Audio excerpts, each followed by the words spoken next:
પિતા અને પુત્ર અને પવિત્ર આત્મા નામે આમેન. આજે તારીખ 13/3/2025 ગુરુવાર.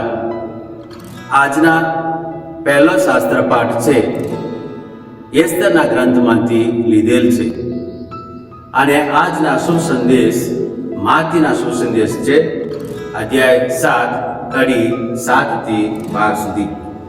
ઈસુ ખ્રિસ્તમાં મારા વાલા ભાઈઓ તથા બહેનો, આજના પહેલા વાંચનમાં પર્શિયાની રાણી એસ્તર પોતાની ઇઝરાયેલી પ્રજા માટે પ્રાર્થના કરે છે, કેમ કે ઇઝરાયેલ પ્રજાને એ રાજા ફતાવવાનો કોશિશ કરે છે અને એને મારી નાખવાનો કોશિશ કરે છે. તેથી એસ્તર પોતાનો જીવન જોખમમાં મૂકીને રાજ દરબારમાં જઈને રાજાને મળે છે. એ આરસામાં કોઈ પણ રાણીને રાજ દરબારમાં જવાની છૂટ નથી. એનું પરિણામ શું છે એ એસ્તર પૂરેપૂરી જાણે છે. છતાં પણ પોતાની પ્રજા માટે એ પોતાનું જીવન જોખમમાં મૂકીને રાજ દરબારમાં જાય છે અને અરજી કરે છે. અને છેલ્લે એની અરજી સ્વીકારવામાં આવે છે કે નહીં આવતી એ જુદી બાબત, પણ એસ્તર પોતાની પ્રજા માટે ત્યાં પ્રાર્થના કરવા જાય છે, અરજ ગુજારવા માટે જાય છે.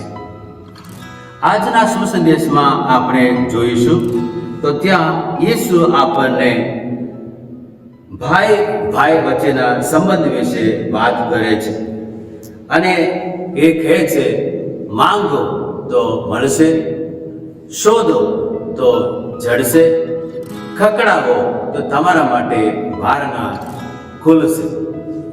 અને આપણે માંગીશું શું અને આપણે શોધીશું શું અને ખખડાવીએ શાના માટે? આ બધું આપણા માટે છે? નહીં. આપણે જે માંગીએ પ્રભુ પાસે માંગીએ, ધન માંગીએ કે બીજું કોઈ દોલત માંગીએ અથવા કોઈ સત્તા માંગીએ અથવા સલામતી માંગીએ, શું માંગીએ પ્રભુ પાસે? પ્રભુ પાસે આપણે પ્રભુનો પ્રેમની માંગણી કરીએ. આપણે પ્રભુ પાસે પાપીઓની માફી માંગીએ. પશ્ચાતાપ દિલથી પ્રભુ પાસે આપણો સાથ માંગીએ. એમ કરતા આપણે એકબીજા સાથે પણ સંબંધ સુધરી જાય.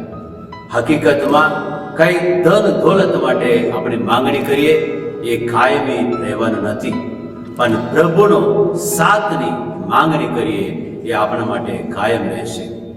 પ્રાર્થના કરીએ, પ્રભુ પાસેની આપણી પ્રાર્થના સતત રહેશે.